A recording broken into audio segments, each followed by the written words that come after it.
بسم اللہ الرحمن الرحیم. پیچھے نحو میر ہم نے شروع کر دی تھی، کچھ اسباق ہو گئے ہیں. آج ہم کہاں سے شروع کریں گے؟ اسم فعل حرف کی علامتیں مکمل ہو چکی ہیں. باقی جو سبق ہیں وہ بعد میں کیا ہے دوسرا بنا لیں گے. اب یہاں سے جہاں سے ہم نے سبق چھوڑا تھا وہاں سے آگے ہم نے سبق شروع کرنا ہے. ٹھیک ہے، وہ تو یاد ہو گیا اچھے طریقے سے. اب آگے چلیں. اسم اور فعل اور حرف کی علامتیں مکمل ہو گئی. پیچھے ہم نے ایک چھوٹا سا فائدہ پڑھا تھا کہ جملے میں کم از کم کتنے جز ہوتے ہیں؟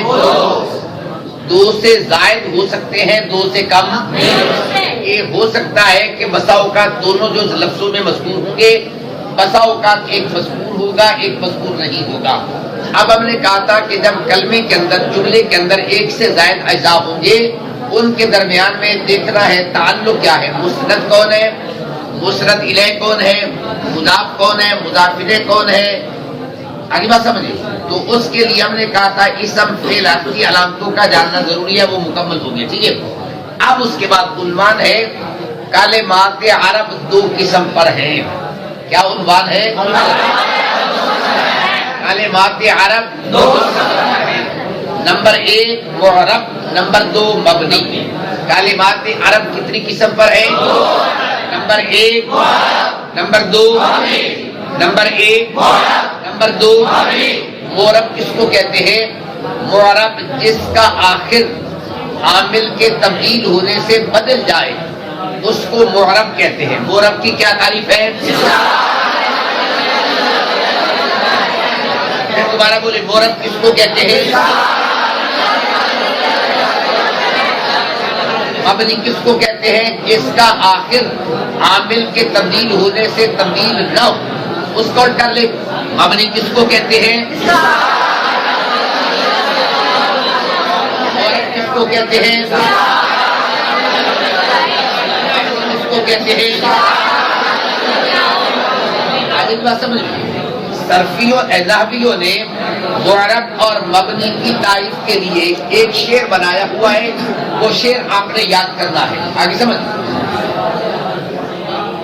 نحویوں نے معرب اور مبنی کی تعریف کے لیے ایک شعر بنایا ہوا ہے، وہ شعر آپ نے یاد کرنا ہے. ٹھیک ہے. معرب عام باشد کے گردد بار بار، مبنی عام باشد کے مانند برقرار. جب آگے سمجھ میں. معرب عام باشد کے گردد بار بار، معرب عام باشد مبنی عام باشد کے مانند برقرار. معرب وہ ہوتا ہے جو بار بار بدلتا رہے، معرب وہ ہوتا ہے. اور مبنی وہ ہوتا ہے جو اپنی جگہ پر برقرار رہے، تبدیل نہ ہو. یہ شعر آ جائے گا. بولے بلا کیا کہا ہے؟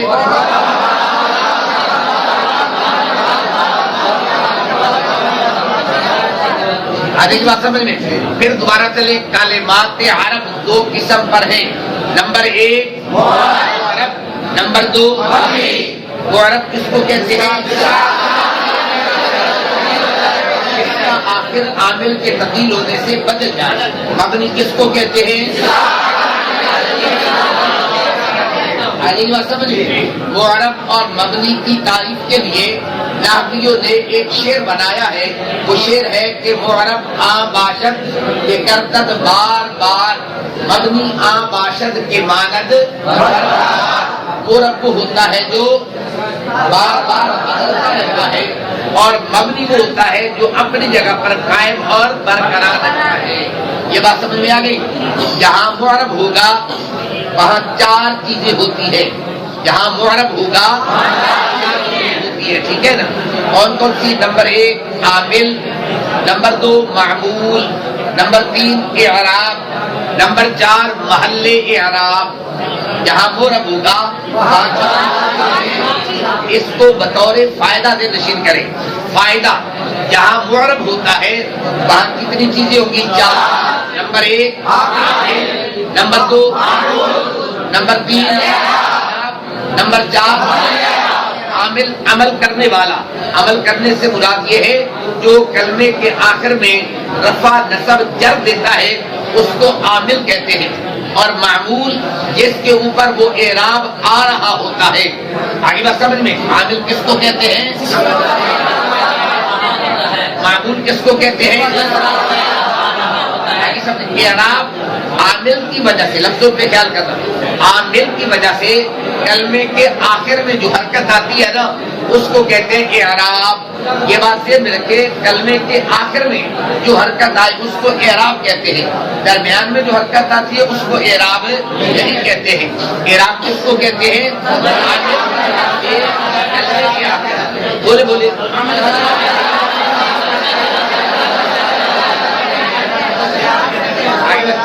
اور جس کلمے پر اعراب آ جائے اس کو کیا کہتے ہیں؟ محل اعراب. جس کلمے پر اعراب آ جائے اس کو کیا کہتے ہیں؟ محل اعراب. آگے بات سمجھ میں. اب جتنا سبق پڑا ہے ذرا دورہ پھر آگے چلتے ہیں.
سمجھ میں پتہ چل جائے گا.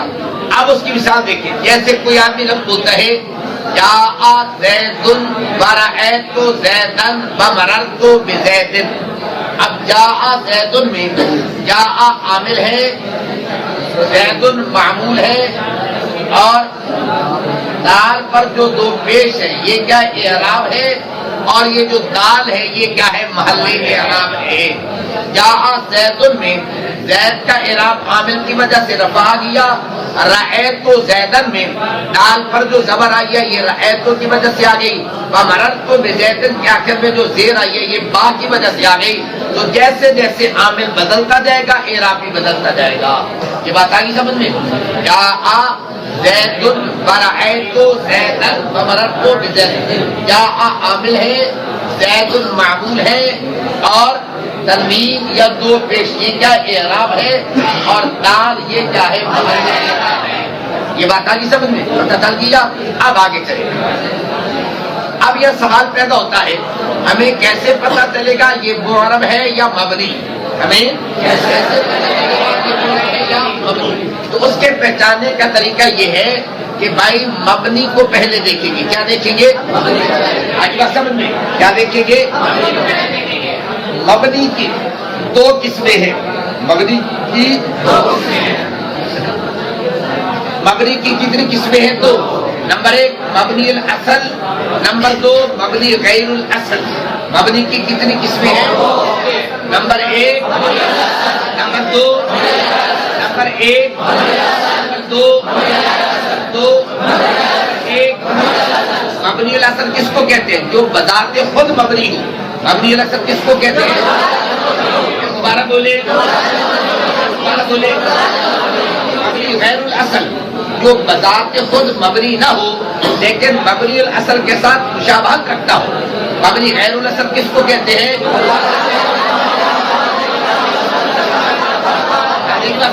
مبنی کی کتنی قسمیں ہیں؟ نمبر ایک، نمبر دو. مبنی الاصل کس کو کہتے ہیں؟ مبنی غیر الاصل کس کو کہتے ہیں؟ مبنی غیر الاصل کس کو کہتے ہیں؟ مبنی الاصل چار چیزیں ہیں. مبنی الاصل کتنی چیزیں؟ چار. ماضی نمبر ایک، ماضی. نمبر دو امر حاضر. نمبر تین حروف. مبنی الاصل کتنی چیزیں؟ چار. نمبر ایک ماضی، نمبر دو امر حاضر، نمبر تین حروف، نمبر چار جملہ. عام کتابوں میں آپ جب پڑھیں گے وہاں لکھا ہوگا کہ مبنی الاصل تین چیزیں ہیں، ماضی، امر حاضر، حروف کے اندر سارے شامل ہیں، چاہے وہ حروف عاملہ ہو چاہے وہ حروف غیر عاملہ ہو، یہ سارے کے سارے مبنی ہیں۔ تو عام کتابوں میں آپ کو یہ ملے گا کہ مبنی الاصل تین چیزیں ہیں، ماضی، امر حاضر، حروف۔ لیکن جمہور نحویوں کے نزدیک جو جملہ ہوتا ہے، جملہ بحیثیت جملہ، یعنی جب جملہ بن جائے گا تو اس وقت اس کو بھی کیا کہیں گے؟ مبنی الاصل کہتے ہیں۔ اس کو بھی کیا کہتے ہیں؟ کتنی چیزیں ہو گئی؟ چار۔ نمبر ایک، نمبر دو، نمبر تین، نمبر چار، آئی بس۔ اب ہمیں کیسے پتا چلے گا یہ مبنی ہے یا مورب؟ سب سے پہلے ہم نے مبنی الاصل میں تلاش کرنا ہے۔ مبنی الاصل ہے چار چیزیں، اگر ماضی ہے تب بھی مبنی، امر حاضر ہے تب بھی مبنی، حروف میں سے ہے تب بھی مبنی، جملہ ہے تب بھی مبنی۔ اگر ان چار میں سے نہ ہو تو وہ مبنی الاصل نہیں بنے گا۔ یہ بتا کے سمجھ میں؟ اب جتنا سبق پڑھا سارا دورہ ایک بات ہے۔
پھر دوبارہ غور کریں، کالے مارک عرب دو قسم پر ہیں۔ نمبر ایک، نمبر دو، مورب کس کو کہتے ہیں؟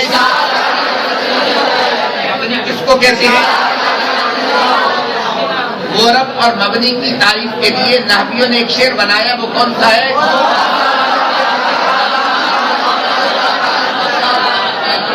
سمجھ، جہاں مورب ہوتا ہے وہاں کتنی چیزیں ہوتی ہے؟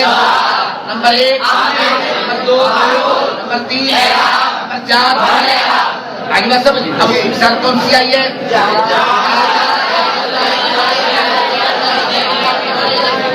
اب اس میں کیا ہے؟ جا عامل ہے، زید مورب ہے، ضمہ اعراب ہے اور دال۔ جا عامل ہے، مورب کہہ لے معمول کہہ لے ایک ہی بات ہے، مورب کہہ لے معمول کہہ لے ایک ہی بات ہے۔ جا عامل ہے، زید مورب ہے، ضمہ اعراب ہے اور دال۔ عجیب سمجھ میں؟ اب یہاں زید کے آخر میں جو تبدیلی آئی ہے یہ کس کی وجہ سے آئی ہے؟ عامل کی وجہ سے آئی ہے۔ عامل رفع دینے والا آئے گا تو رفع پڑھیں گے، عامل نصب دینے والا آئے گا تو نصب، عامل جر دینے والا آئے گا تو جر پڑھیں گے۔ اب اس کے بعد سوال پیدا ہوتا ہے ہمیں کیسے پتہ چلے گا یہ مورب ہے یا مبنی؟ اس کا جواب یہ ہے کہ سب سے پہلے مبنی کو دیکھیں گے۔ مبنی کی کتنی قسمیں ہیں؟ دو۔ نمبر ایک، نمبر دو، مبنی الاصل کس کو کہتے ہیں؟ نمبر دو، مبنی غیر الاصل کس کو کہتے ہیں؟ مبنی الاصل کتنی چیزیں؟ چار۔ نمبر ایک، نمبر دو، نمبر تین، عام ہے، حروف عاملہ ہو یا آگے نمبر چار، آگے بات سمجھیں. اگر ان چار چیزوں میں سے کوئی ہوگا تو وہ مبنی الاصل کہلائے گا. اگر ان چار میں نہیں ہے تو وہ مبنی الاصل نہیں ہوگا. پھر کہاں تلاش کریں گے؟ مبنی غیر الاصل. کہاں تلاش کریں گے؟ مبنی غیر الاصل کی آگے 8 قسمیں ہیں. کتنی قسمیں ہیں؟ 8 قسمیں ہیں. وہ کل پڑھیں گے. یہاں تک کافی ہے. آ جائے گا. اچھا اب یہ بتا دیجئے ان میں سے کوئی بات نہ سمجھ آئی ہو، کوئی سوال ذہن میں تو آپ پوچھ سکتے ہیں.